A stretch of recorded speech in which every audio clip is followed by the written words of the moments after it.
जाऊ दे, एवढ्या बारच्याला माफ करा. पूनम जरा कसं बालिशच आहे. घ्यायचं तुम्ही तरी ऍडजस्ट करून, समजून सांगायचं. असं हिथं येऊन सांगण्यापेक्षा तिथंच घरी सांगितलं असतं तर एवढी वेळ येते का? काय मामी हो का, तुम्ही म्हणताय ते अगदी खरे की तिथंच सांगायला पाहिजे होतं, पण तिथं मी तिला 10 वेळा समजून सांगितलं. बघा आता तुम्हाला मी मेन मुद्दा सांगतोय की तिथं मी तिला 10 वेळा समजून सांगितलं, तर त्या 10 वेळा तिनं फक्त ऐकून कानामागे टाकलं. म्हणून मी काय केलं की म्हणलं ह्या बघा, ह्या आत्ताच्या पोरी काय करतात की सारखं वायच काय झालं की माहेराची धमकी देतात का नाही.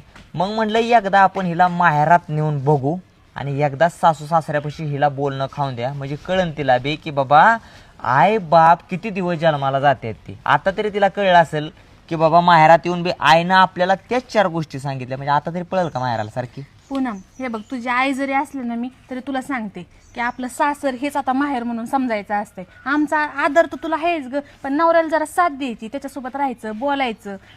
ह्याच गोष्टी समजून घ्यायची. समजून सांगितलं जावयाने तर घ्यायचं ना ऐकून नीटनीटकं.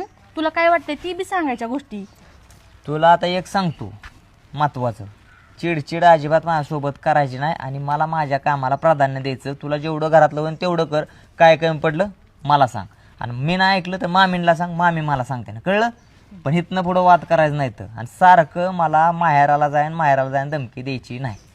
बरं मिटवा भांडणं. आता गोडी गुलामीने आपली बॅग उचला आणि जावा. काय मामी च्या बी प्यायला बोलावं चाल का नाही, हा का कुशाल लगेच जावा. तुमच्या भांडणामुळे होतंय जावया असे. बरं चला लवकर चला चला.